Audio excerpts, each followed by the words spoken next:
Yung ano ma'am, nagsimula ako di 25 years nung tita ko, si Yoli, yung dati manicurista rate na wala na, pass away na. Siya nag-ano sa akin, kasi noon ma'am, nung inano niya ako dito sa salon, hindi ako interesado kasi parang feeling ko, sabi ko salon parang ano kasi ako sa mga bakla. Pambakla parang hindi niya alam, hindi pamangkin kasi salon magmamasad ka. Wala pang alam sa experience sa massage. Tsaka pag ano sa harap, sobra talaga minang ko, sobrang mahihain talaga ako ma'am. Nilalakasan ko lang ang loob ko dahil sa pamilya ko, sa trabaho.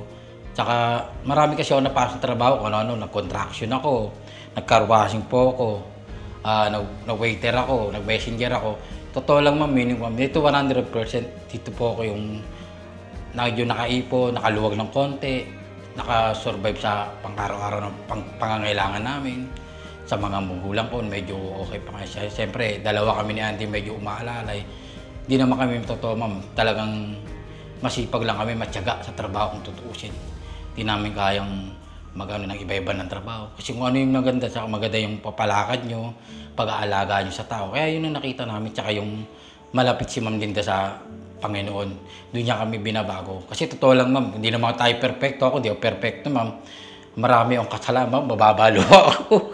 Marami akong pagkakamali, lalo sa mga anak ko. Ilan na yung anak ko ma'am, pang-5 na. Pang-5 panganay, mali ma, pero totoo ma'am, mali nagawa ko, kasalanan ko dami. Opo ma'am, sorry po ma'am kasi pero kaya nga hindi ko masisi. Sinisisi ko talaga sarili ko ma'am. Lalo na yung namatay si Agnes, bumitaw pa ako sa babaeng okay naman, ako lang bumitaw. Tsaka yung pagpapa-opera pala ni Ma'am Linda sa akin. Totoo lang kung di ako nagpa-opera pala ni Ma'am Linda sa isang tenga ko. Ito kasi ma'am, wala na talaga. Blanco na.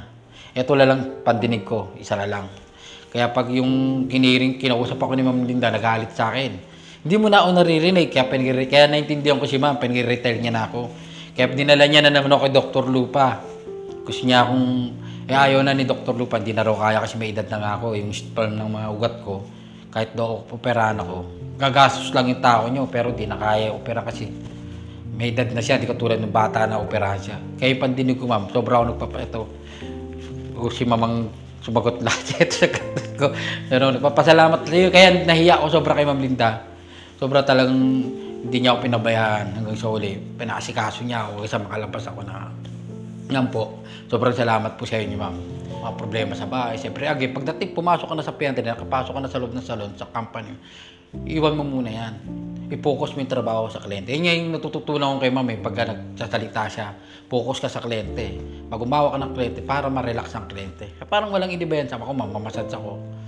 Natutunan ko sa mga trainer ko. Pag nagmamassage ako, ma'am, para akong nilalambing yung kliyente para bumalik sa akin. Ganun pong ginagawa, kaya siguro tumagal ako. Tiyaga lang po talaga sa trabaho. Kasi nakikita ko dito, ma'am, pag matagalan. Diba? Siyempre, pag matigas talaga ulo mo, siyempre, kayo na mismo, totoo, ma'am, talagang sinasabi, naririnig yun. Matatak sa utak ko yun. Kaya totoo, ma'am, ako, nakarealize ako kasi pagiging maloko nga. Pero ngayon, hindi na, ma'am. Ayoko na pag tumatanda ka na talaga, ma'am. Ayoko na, kaya ngayon, behavior na po ako. Kahit pag imbestiga kayo, ma'am, wala na po kayo makikita nga. Ayoko na, ma'am. Ganun talaga, ma'am, pag nakakaedad na, ayoko na. Saka sobrang, lalo lang, ngayon, nag-iisa na lang ako. Kunti pa rin ko dito, sigurado. Ayoko, ma'am, ayoko. Mahal na mahal ko kayo, ma'am. Sobra lang. Mahal ko kayo si pagmamahal nyo sa mga empleyado. Kaya doon nahuhugot. Kaya kapag nakikita ko kayo, magsasayaw kayo, mag-iina, kasi wala sa pamilya namin yan. Watak-watak kami. Wala. Kwento ko lang, mama, kasi wala. Hindi kami puno-puno kaming galit sa tatay ko. Kaya siguro sanay kami galit. Nasa ano namin, namulatan namin. Kaya di namin pwede dalayin dito. Iniiwan namin. Masakit pero kailangan nyo malaman, ma'am. May kanya-kanya tayong buhay. Pero kailangan nating magsikap dahil sa pamilya. Kaya ako, ma'am, kaya na pinagsisihan ko rin yung naging 5 yung panganay ko, walay-walay. Bakit ginawa ko sa ano? Wala si Agnes, namatay. Sobrang iyak ko. May kuya mo. Sabi niya, kahit may kapansanan, kahit kanya, nagtsatsaga. Oh, di ba? Sabi nga mga magulang ko, ba't di ka kasi mag-isa? Hindi kaya. Sabi ko, makakadiskrasya ako. Daka doon na ikatigok ko. Sabi ko, katanggal ko. Okay na ako, masaya na ako. At parang nakakatulong naman. Kay Ma'am Linda po, ang message ko po, sobra po ako nagpapasalamat sa mga tulong ninyo, Yung sobrang pang-unawa nyo, lawak na pang-unawa nyo sa aming kakapatid. Kahit na medyo minsan, alam nyo naman po, naging medyo naliliis kami ng landas. Pero napagsasabihan nyo kami, nakikinig naman kami. Sobrang nakakalimot minsan, ma'am. Sorry po, ma'am. Pero ma'am, nagpapasalamat ako sa inyo, ma'am, dahil sa mga tulong nyo. Hindi nyo kami pinabayaan.